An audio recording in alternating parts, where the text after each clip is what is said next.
दोडामार्ग तालुक्यातील सासोली येथील 1200 एकर सामायिक जमिनीचा काही भाग परप्रांतीयांना संपत्ती विना विकल्याचा आरोप येथील ग्रामस्थांनी केलाय। याच जमिनीच्या मोजणीवरून जोरदार खडाजंगी झाली आहे। जमिनीची खातेफोड झालेली नाही, हिस्से ठरवलेले नाहीत, तरी पण जमिनीची विक्री झाली आणि प्रशासनाने मोजणीचा हट्ट पुरा केलाय।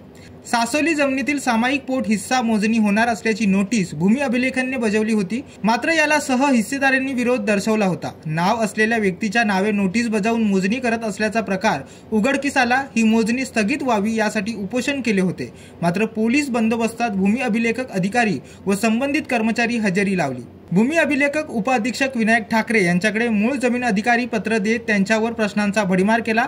एकाच्या अर्जानुसार मोजणी कशी काय करू शकता असा संतप्त सवाल करण्यात आला।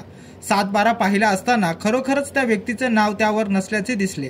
अधिकाऱ्यांनी मोठा घोटाळा केला असून अधिकारी यात सामील असल्याचा आरोप ग्रामस्थांनी केलाय। संदेश पारकर आणि ग्रामस्थांनी हा आरोप केलाय। सर्वे क्रमांक मध्ये ज्यांचे नावच नाही तर कोणत्या जमिनीचा सर्वे केला जाणार असा प्रश्न उपस्थित केला असताना ठाकरेंना मी उत्तर देणार नाही, बांधील नाही असे स्पष्ट केले। यावेळी महेश शंकर ठाकूर, संदेश पांडुरंग भुजबळ, अनिल राम परब, बापू भिवा सावंत, रवींद्र कृष्ण देसाई, अन्य ग्रामस्थ व संबंधित जमीन मालकाने मोजणीची मागणी केलेल्यांच्या वतीने कुलखात्याधारक व कंपनीचे कर्मचारी उपस्थित होते।